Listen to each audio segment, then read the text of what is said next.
out. There's so much advantage for setups or even a great amount of peel for the lineup of ONIC Philippines. For the hold in front line of Echo. Wait, does this How not is make this? it a better roamer? Because you can afford to pick up Flicker to course correct and disengage. I like it. It's a good concept.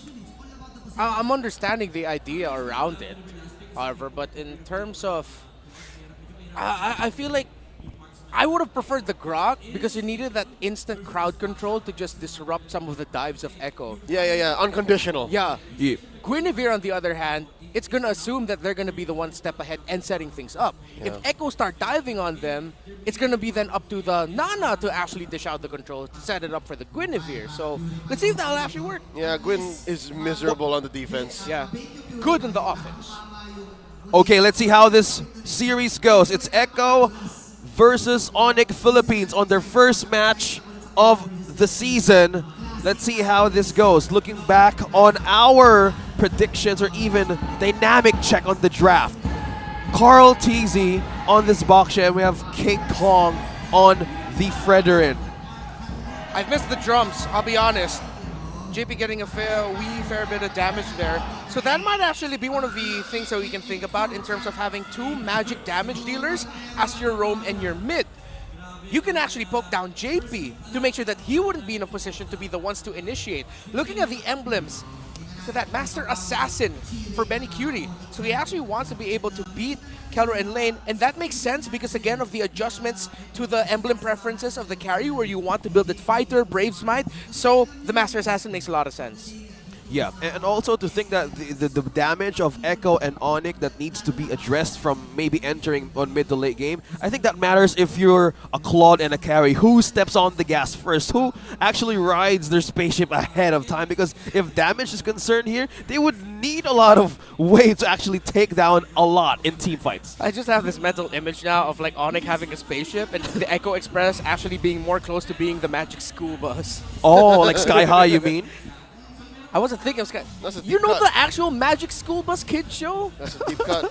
I did. I only know Paw Patrol. Anyways, Paw Patrol? Paw Patrol, there you go. What? I never That's really your paid attention in childhood? school. All right, 10 seconds to the turtle here. Huge presence by ONIC. They're looking to dive onto the Apex Predator, who's become prey this time around. 2 minutes in, ONIC about 100 gold up. Oh. They're trying to bait out something from the San duo as they miss the fact that it's Carl Deasy first to the scene. Okay. Whoa! Sanford, though. 40. It's knocked up. Here comes Carl Deasy. Vision on the 3. Astral Echoes thrown out already. King Kong very low. First blood drawn by 40. Never count him out. And just like that, Echo are a man up. A great response and engage from the Orcas. Escalera is dropping down low though. There's no way to approach this, and Echo completely secures the first objective of the game. And it really looks like Echo actually baited ONIC into that. ONIC thought, hey, this looks really good. Echo said, no, it doesn't. We still have a Petrify for Sanford. So it's a good re-engage and a call there. Saw there actually Carl Thizi, who, fun fact, actually is one of the most vocal people on Echo. And he's usually the shot calling type. Oh, So that was probably Carl Thizi's call.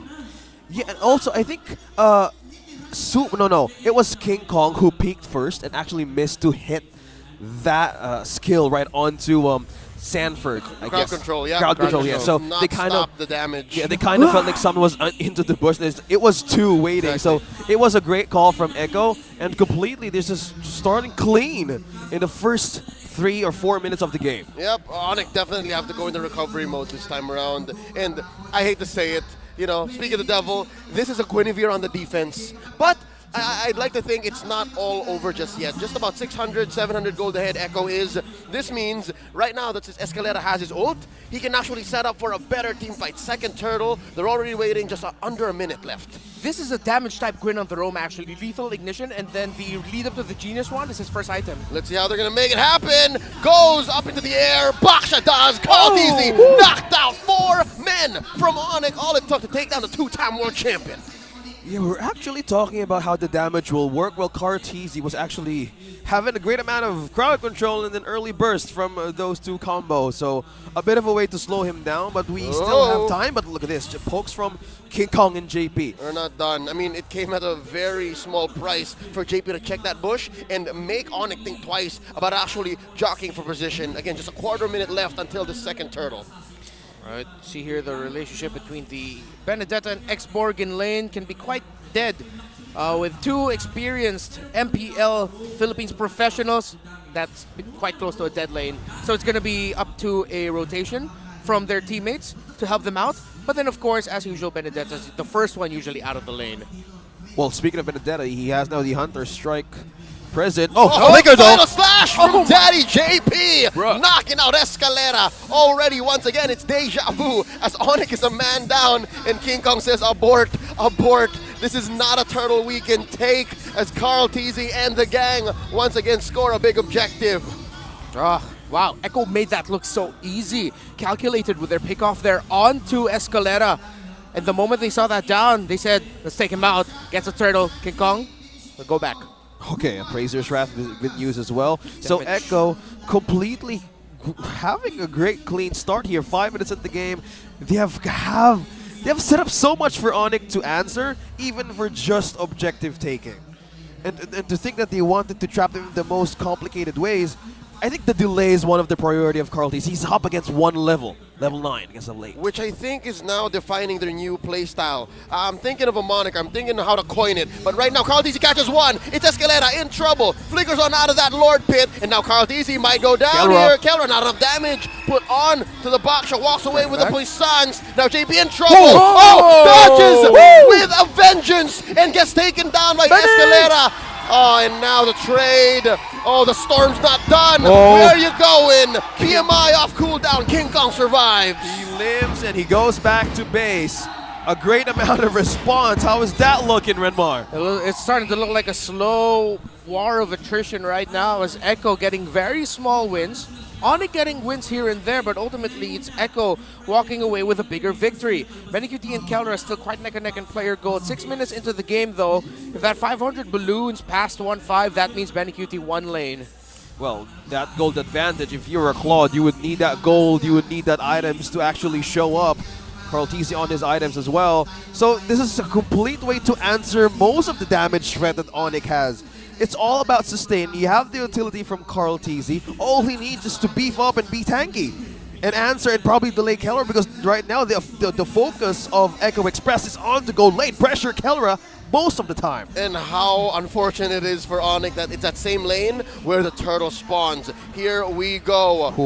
Carl Teasy and the gang already onto it. Not even a chance for ONIC to contest. Just like that, 3 for 3, all for Echo. And just way too fast. We're actually seeing here the difference in the principles of the two side lanes. So Echo has two side lanes that can make plays on themselves. They can literally play alone. ONIC though, their side lanes are stronger with someone or as a team.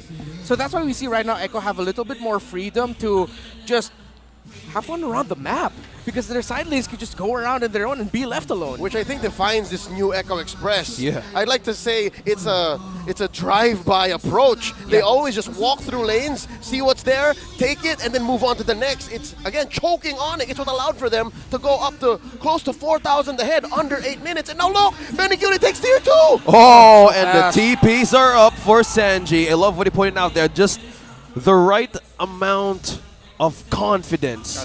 And how's the items going with this kind of gold lead? Well, from 6 minutes 500 to 8 minutes 1,300 and climbing is the goal difference between the Claude and the carry. BennyQT one lane. Echo got activated first, and because of the adjustments, Escalera. I like it. The rope-a-dope. They used Prince as bait to try and get a reaction from Sanji, but Sanji uses Purify. They're all the worse for wear here. I'd like to think it's Echo who's actually playing it, because look, the distraction play, Sanford able to push. And again, goes back to the point of they have side laners who can just do whatever the heck they want alone, even because they have great abilities to escape from danger, and Sanji just landing those Star Shatters. A point I wanted to make here about BennyQT, by the way, is itemization. Corrosion Scythe into DHS. Because of the recent changes to attack speed, honestly, with just those two items, you're already happy as a Claude. That's your go signal to fight. With a Golden Staff, that's your signal that I'm already in my late game-ish build. It's a Trinity. It's a Trinity. It's a Trinity present at this stage of the game. It's not even 10 minutes, but Echo is in a complete express on their damage items, and they're ready to fight. All right. Oh, look Lord at this. spawned, 9 minutes in. Super Prince sent home. Again, luckily his passive hasn't been popped. and all of Echo's members circle around. Escalera forced to dash out. JP keeping guard. Gem dropping fire missiles. King Kong trying to get a bead onto that Little Wonder. Astral Echoes thrown out already. Gem gets his Firaga armor pop. Lord here out of 5th of his head. Escalera coming in with a jump and the full-on combo. No. The blast! Sanji has fallen. Still no trade. Escalera very low. Now look at that Lord. Carl to Dizzy turn. easy He's secure. low. Escalera He's taken slow. down. So low. Can King Kong steal? got Gem's it? taken down. Oh! King Kong steals! Double kill for the Storm though. And right now they are reeling. ONIC forced to retreat underneath What? the tier 2. And King Kong lives. Long live the king! And he sits down as he recalls back to the base the commitment of Carl Tizzy on low HP. He was willing to take that risk. King Kong proving to us why he was the standout player of TNC Pro Team last season and why now he is here touted as one of the star players of ONIC. One man, one mission, and now ONIC have found a turnaround, but they are still behind 5K in gold. Wow, completely ONIC getting these small wins against Echo's momentum early game. Slowly breaking and clearing up lanes. Wow. All right. This is now the matchup that we're expecting to happen. It's not over till it's over, man. ONIC found the window, and for the first time in this almost 11-minute game, they're the actual threat. I mean, it took them a while. Again, there was a lot of feints, and it's not like it came for free, this Lord Steal. But just the same, it means there's hope. And mind you, Keller's only died once. Yep. It's not great, but it means that he can still get there. Yeah, and Keller actually, interestingly enough, yesterday we saw a variation of this fighter tanky carry with full damaged items. Now Keller is still utilizing the hybrid type of carry, first building the Thunderbelt and then going into the next items more on damage. And then at the same time, for the side of Echo, again, one of the reasons why Sanji got quickly taken out there was, again, the combination of the Guinevere that's built for damage. If that was a different build for Guinevere, maybe it could have gotten away. But Super Prince and Escalera right now, if they want to continue this trend, they need to be able to work well together even more. They're trying to do it again. They're trying to do it again. Escalera flubbed though. They're backing off. That's the Astral Echoes on almost everyone. They know where they all are. King Kong here, getting jumped on. Yeah. Oh, the last enemy taken out. Carl Dizzy, look at the back line. Sanford looking for a kill. King Kong very low. Betty Cutie. Blazing to it on the 2. Kelra take down Sanford. Down goes Escalera. Kelra barely alive. Prince takes down JP. The gold standard lives. 3 for 2 trade. ONIC comes out on top, but at the cost of a mid lane tier 1. Kelra getting away. That looked like everything. Spell that from the fighter emblem, the brave smite at that. Again, this is why Kelra on this carry, hybrid type of build, the survivability, and actually a good way to understand as to why you go down this route. Sanji was looking for Kelra in the initial start of that team fight. He got out a really good Star Shatter, but Kelra barely took any damage from it. So now Echo have to watch out. Kelra is online. The members of ONIC, as this game will go on, will get even more deadly with their Nana and Guinevere combo. They need to be sharper right now with their execution. ONIC Philippines showing their strength and power in team fights against Echo. Every objective matters, but there's a call. We heard a conceal here. Where's it coming from? Escalera finds Sanji Again. with the knockoff, with the full combo. Super Prince popping him. Escalera traded out though. Benny Cutie still here. Gem pops his Firaga armor. It's a man down, both sides. Lord here underneath half health. King Kong keeping the dance up. Crumping, styling, popping and locking. Carl Tizzy ready to go at full health. Lord here at a 10th of its health. 50, Retribution still online for both. Star junglers. It's a soft reset. Who's gonna let go? Who's gonna keep it in? King Kong making sure it doesn't go fully back up. And just like that, the dance continues. Lord goes back into his pit. When are you all gonna kill me? The challenge now with just the distance of how the Lord gave with weight. Oh, another pop on the Firaga Firaga armor down. Echo gets a small advantage. Again, this is how far as it gets for these New Age Lords dances. And Carl Tizzy finds he's up on the one. The Apex Predator finds one in the back. Down goes the Gem finally. And again, Kelra takes down JP, but Benny Cutie pops a last-minute blazing duet. And down goes King Kong. 1 for 3. Echo clapping back making a beeline for this Lord. Score for the Orcas. What a beautiful entry by the Storm. Benny Cutie found Keller at the right moment. Yeah, I thought for a second that Keller would survive because he ate up the most of that Blazing Duet without a problem. But eventually at that point, ONIC had already lost the team fight. Echo, in a snap just like that, we thought the back and forth, the seesaw would go on for just a little bit longer, but they found an opening. Again, it looked like Echo were looking for one condition, the Faraga armor and the positioning of that X-Borg. As we look back at the replay brought to us by Infinix, Sanford coming in with a gank as well was just a cherry on top of the cake. And though Escalera was just there, Echo had already won the team fight. How did Keller survive that? Like, in a great amount of seconds, he just still lives. It looks like a 1. Yeah, Escalera and even Super Friends can't even go in distance to even save him. He was just up front, and they can't commit for another 2 or 3 deaths. Is it a combination of Spell Vamp and the Brave Smite? Win in nature too. All right, that makes sense. And again, he's only really scared of Sanji. Gem here committing the last insanity, trying to pop this wave, get rid of this Lord, scored by Echo, and they're gonna save their base, but not their bottom lane and top lane inhibitors. And now mid is going to fall as well, tier 2. They have but 1 turret standing. Wow. 6-0-3 Heck on no. Benny Cutie. That's a storm for you. Yep. Storm. That's signal number 6. Does Damage. it go that high? I don't know. Maybe for him.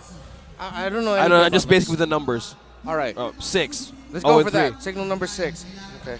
Looking at the items. You see there actually. A lot of sources of damage on the side of Echo. They're still going for a relatively hybrid, but that is a damage Benedetta route for them.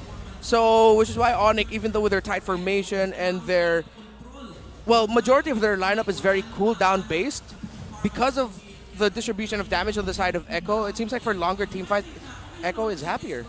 And also, the way of getting vision actually really works because, again, Keller can't miss.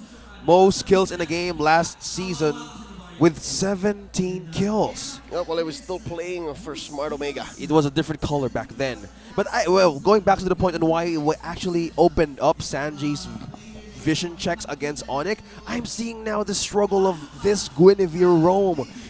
They're really hungry for the objectives that they want to give to King Kong, but they can't even leave the base. Yeah, definitely hungry was the vision for the side of ONIC. And again, at some point it will fall off as it goes on. Even though the damage sounds really good, you're really just there to pick off. And more often than not, Escalera becomes EP. He's always down first. 1-5 already in the 17-minute bout. So almost half of Echo's kills are on Escalera alone. So it's very difficult what this Guinevere is doing. Yeah. And it wasn't like earlier because of the lead now. Gem isn't at the point where he can do what Nibor did in the previous game. King Kong isn't at that point where he can really hold down long enough. At this point, Benny Cutie will just absolutely tear through their health real quick. Yeah, tear through the Lord as well. Just having a great amount of lifesteal and regen. And they're pulling ONIC Philippines in. But look at the position of Escalera. He's trying to do something here. That's right, this is a free flank. It's Sanford checking that bush. They still don't know how far and how deep Escalera can go. Lord here at half health. Escalera coming in, jumping up, knocking up Sanford, pops his immortality. And look at this, Echo just as quickly collapsing onto them. You're not trapped in here with me.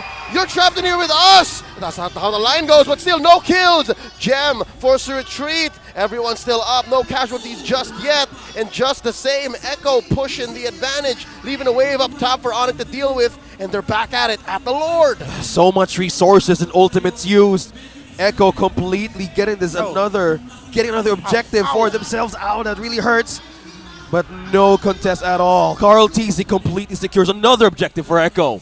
Wow, great decision there by Echo to fight it like that, even though Sanford was the one caught out there. Unfortunate for ONIC, actually. Could have been a good pick-off for them to start off a good sequence.